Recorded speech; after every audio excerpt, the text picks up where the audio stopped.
आज का जो मुद्दा है वो बहुत ही गंभीर विषय है और उस पर हमें बहुत ही गहराई से सोचना चाहिए साथियों। आज का जो दिन है बहुत ऐतिहासिक दिन है।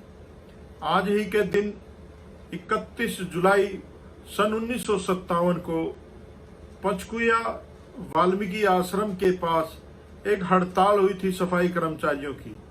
उस समय केंद्र में नेहरू की, गांधी की और कांग्रेस की सरकार थी साथियों वो आंदोलन इतना बड़ा आंदोलन था कि सफाई कर्मियों को रोकने के लिए प्रशासन को आंसू गैस के गोले छोड़ने पड़े और जब भी इनके काबू में नहीं आया वो आंदोलन तो इन्होंने साथियों इस सरकार ने गोलियां चलाने के ऑर्डर दिए। और उस दिन बुधवार का दिन था और 2:04 का समय था जब शहीद भूप सिंह को एक प्रशासन की गोली उसका सीना चीरते हुए निकल जाती है और वो ऑन द स्पॉट वो उनका शहीद हो जाना इस कौम के लिए बड़े गर्व की बात थी कि एक आंदोलन में सफाइयों के कर्मचारियों के आंदोलन में एक सफाई कर्मी शहीद हुआ। और साथियों आपको बता दूं ये बड़ी ऐतिहासिक घटना थी। इसी घटना को देखते हुए अगले ही दिन 1 अगस्त को 1957 को इसकी शव यात्रा निकाली जाती है शहीद भूप सिंह की और राष्ट्रीय फ्लैग 3 दिन तक डाउन रहा था और संसद के अंदर शोक सभा रखी गई थी शहीद भूप सिंह के लिए। ये बहुत ही ऐतिहासिक दिन था और मैं सल्यूट करता हूं भगवान दास वाल्मीकि जी को जिन्होंने ये परंपरा शुरू की और इस शहीदी दिवस को मनाना अपने लोगों के लिए शुरू किया। और आज काफी लंबे समय तक बहुत ही ज्यादा संख्या में ये मनाया जाता, पूरे देश में मनाया जाता शहीद भूप सिंह दिवस। सफाई कर्मचारियों के हक और हक का आंदोलन था ये, उनके हक के लिए लड़ने वाले थे। और आज भी काफी संख्या में लोग लॉकडाउन की वजह से नहीं मना पा रहे हैं लेकिन लोग अपने अपने घरों में श्रद्धांजलि शहीद भूप सिंह को दे रहे हैं और उनको याद कर रहे हैं। साथियों जाति से, मेरे समाज से जुड़ा हुआ मसला है।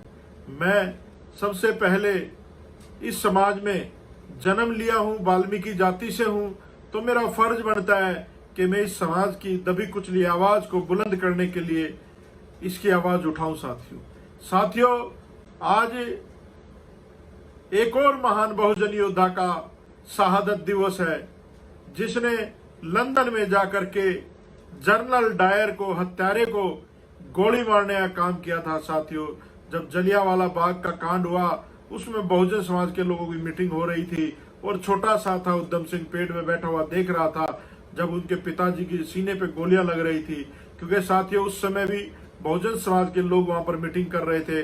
कुछ मनुवादी लोगों ने, शरारती लोगों ने जो अंग्रेजों के पिट्ठू थे उन्होंने उनको सूचना दी और ये बर्बर कांड उस समय हुआ। साथियों जब जब देश को जरूरत पड़ी हमारे लोगों ने बलिदान दिया है, जब जब धार्मिक लोगों को जरूरत पड़ी है हमारे लोगों ने बलिदान दिया साथियों। लेकिन इस समाज के बारे में कोई नहीं सोचता, ना सरकारें सोचती हैं ना आवाम सोचता है। जबकि आज की जो ये भयावह स्थिति है कोरोना महामारी, इसमें केंद्र सरकार ने भी कहा था कि जो भी कोरोना बीमारी से ग्रस्त सफाई कर्मी या पुलिस कर्मी या डॉक्टर्स, जो भी लोग सेवा में लगे हुए हैं, जो वॉरियर्स हैं, उनके मरने पर 1 करोड़ रुपए का जो है फंड दिया जाएगा।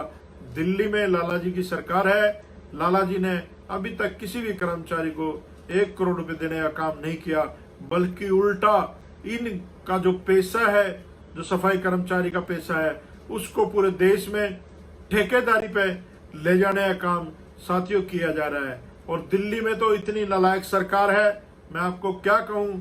उस लालाजी ने जो डोर टू डोर गार्बेज का जो काम था, जो एमसीडी की गाड़ियां आती थी, उसको भी प्राइवेट करने इन्होंने कर चुके हैं ये लोग। क्योंकि जो सफाई कर्मचारी आयोग का फिलहाल चेयरमैन है उनसे मेरी बात होती रहती है, उन्होंने बताया कि संदीप भाई जो डोर टू डोर गार्बेज का काम था वो भी लालाजी ने प्राइवेटीकरण उसका कर रहे हैं, अपने चाहने वाले लोगों को इसका ठेका देंगे और करोड़ों रुपए कमाएंगे। साथियों पूरे ही देश में ये समस्या बहुत गंभीर है। जो सफाई से जुड़े लोग हैं पूरे देश में, उनकी रोजी रोटी पे बड़ा खतरा है। वो लोग दर दर भटक रहे हैं। ना तो किसी ने लॉकडाउन में उनकी सेफ्टी की परवाह करी साथियों, कोई सेफ्टी इक्विपमेंट्स उनको नहीं दिया गया, और फिर भी वो लोग इस बीमारी में, इस महामारी में देश के साथ खड़े रहें। देश के आगे बढ़ाने में, देश में ये महामारी बढ़ने में, रोकने में सबसे बड़ा कारगर अगर काम किसी का तो साथियों सफाई कर्मचारी का है। साथियों पूरे देश में बहुत सारे लीडरान हैं, बहुत सारी यूनियनें हैं। मैं बेसिकली दिल्ली की बात अगर करूं तो दिल्ली में बहुत सारी यूनियन है, इनके इलेक्शन भी होते हैं, लेकिन जो यूनियन के लीडर्स होते हैं वो कैसे काम करते हैं? वो सिर्फ जो हड़तालें हैं वो इसलिए करते हैं, जो लोग उनको नौकरी लगने का झांसा दे करके जिन लोगों को वो लोग पैसे लेते हैं, उनकी 50-60 फाइलें हो जाती हैं और ये हड़ताल कर देते हैं। फिर कमिश्नर से, प्रशासन से सेटिंग करके अपने जो पैसे उन्होंने लिए होते हैं लोगों से, उन लोगों की फाइलों का काम आगे बढ़वा देते हैं और वो हड़तालें खत्म कर देते हैं साथियों। एक तो रही ये बात साथियों। दूसरा, सारी पार्टियों के लोगों ने यूनियन बना रखी है। आम आदमी पार्टी हो, चाहे बीजेपी हो, चाहे कांग्रेस हो, सभी के गुर्गों की, मैं जिनको कहता हूं कातिया के कुत्ते हैं, ये सब के गुर्गों ने अपने अपने संगठन बना रखे हैं और उस संगठन के माध्यम से समाज को बरगलाने का काम करते हैं, हड़तालें करवाते हैं। जैसे अभी लाला जी की सरकार है तो बीजेपी कांग्रेस वाले खूब हड़ताल करवाएंगे, जब कांग्रेस की सरकार आएगी तो आम आदमी वाले, बीजेपी वाले हड़ताल करवाएंगे, जब बीजेपी की सरकार आएगी तो ये कांग्रेस वाले, आम आदमी वाले हड़ताल करवाएंगे। ये एक ही थाली के चट्टे बट्टे हैं और मिलजुल करके ये लोग अपनी सत्ता कायम रखना चाहते हैं साथियों। इस समस्या का एक ही समाधान है। कुछ लोगों की मैं प्रतिक्रिया देख रहा हूं, कुछ लोग लगे हुए सामाजिक लोग कि इनको न्याय मिले, और साथियों उन आवाज आई है, जमीन से आवाज आई है। बहुत सारे साथियों ने प्रस्ताव भी रखा है और उन्होंने कहा कि संदीप भाई, कोई एक ऐसा संगठन होना चाहिए सफाई कर्मचारियों का जो पूरे देश में इनके हक और अधिकार की आवाज उठाए, जो बिके ना, जो झुके ना, जो टूटे ना, जिसका कोई राजनीतिक उद्देश्य नहीं हो, जो अपनी रोटियां वाल्मीकि जाति के इन सफाई कर्मचारियों के जीवन पर, इनके भविष्य पर अपनी राजनीतिक रोटियां ना सेके।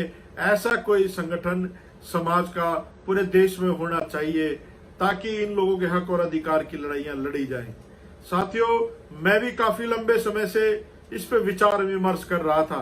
साथियों मैंने देखा है, मैं रहा हूं सरकार में, मंत्री भी रहा हूं, पिछली सरकार में विधायक भी रहा हूं। मैंने देखा है हमारे लोगों के खिलाफ किस तरह के षड्यंत्र ये सरकारें करती हैं।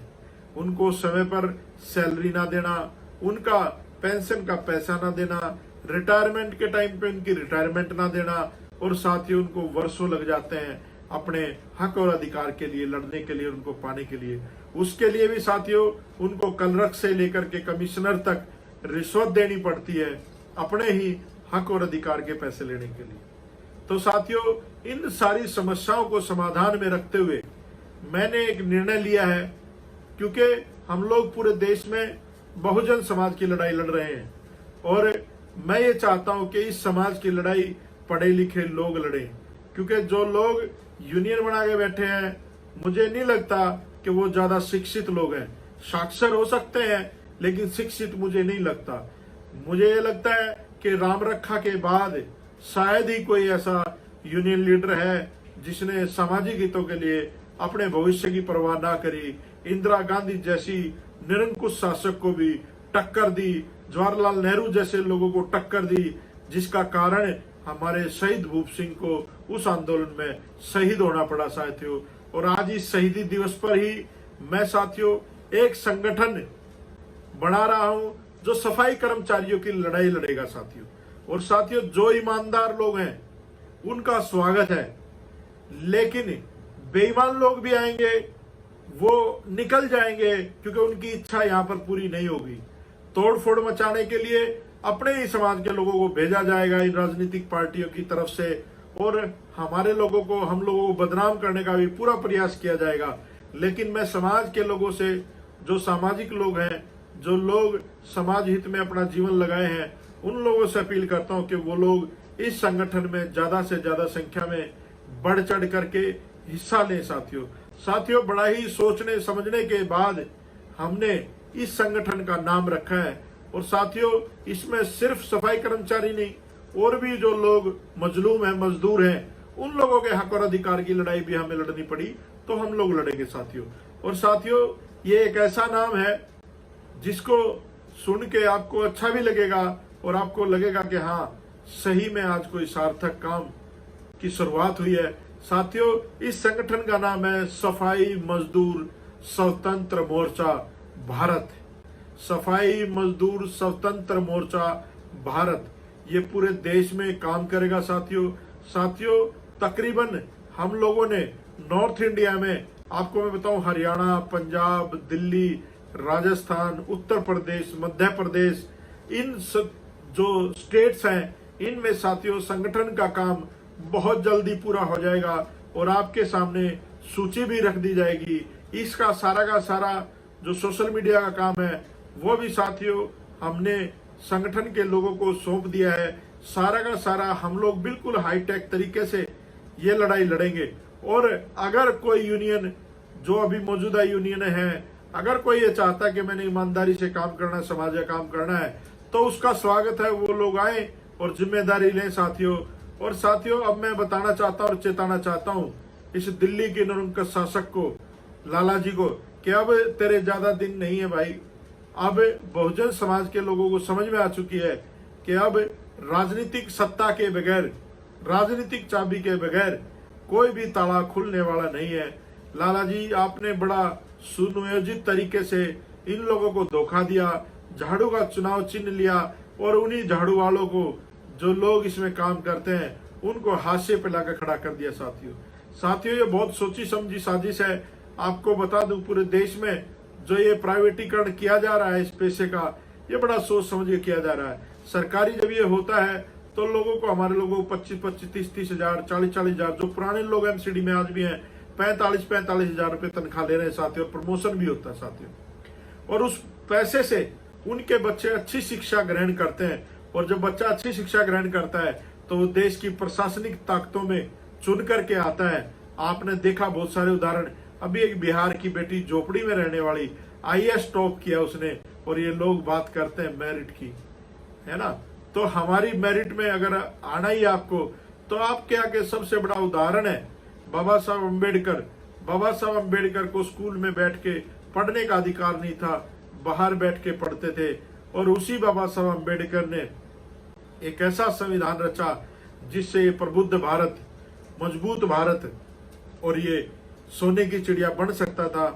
लेकिन कुछ नालायक लोगों ने, कुछ नाकाबिल लोगों ने उस संविधान को नकारा और उन लोगों ने उस संविधान को लागू नहीं होने दिया।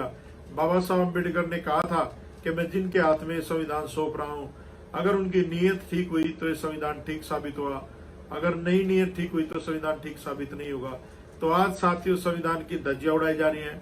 हम सब लोगों को, बहुजन समाज के लोगों को एकत्रित होकर राजनीतिक सत्ता तक पहुंचना है, चाहे उसके लिए हमें जेलों में जाना पड़े, चाहे गोलियां खानी पड़े, चाहे किसी भी तरह का एजिटेशन करना पड़े। और साथियों, आप लोगों से एक और निवेदन करता हूं, हम ये जो संगठन बना रहे हैं और जो लोग जो दूसरे संगठन बना के बैठे हैं, जो राजनीतिक पार्टियों के चमचे हैं, आप लोगों से निवेदन है कि इन चमचों के चमचे बनना छोड़ दें। हम लोग इसमें मेंबरशिप ड्राइव भी चलाएंगे, हर सफाई कर्मचारी को इसका मेंबर बनाएंगे और इस मेंबरशिप में हम लोग आगे जाकर के इसको वोट में कन्वर्ट करेंगे और सफाई कर्मचारियों के हित और अधिकार के लिए जो सफाई कर्मचारी जिसको अध्यक्ष पद पे तय करेगा उसको चुना जाएगा। किसी की मोनोपोली नहीं चलेगी इसमें, ना मेरी चलेगी ना किसी और की चलेगी। जो सफाई कर्मचारियों के हित की बात करेगा उसको सफाई कर्मचारियों का, उसको मजदूरों का, उसको नेता माना जाएगा और वो काम करेगा साथियों। नेशनल दस्तक की आपसे गुजारिश है कि अगर इसको बचाना चाहते हैं तो नेशनल दस्तक को सब्सक्राइब करने के लिए रेड कलर के सब्सक्राइब बटन को दबाएं, फिर बेल आइकन की घंटी दबाएं। नेशनल दस्तक को बचाने के लिए बहुत जरूरी है कि हर खबर को शेयर करें, लाइक करें, कमेंट जरूर करें।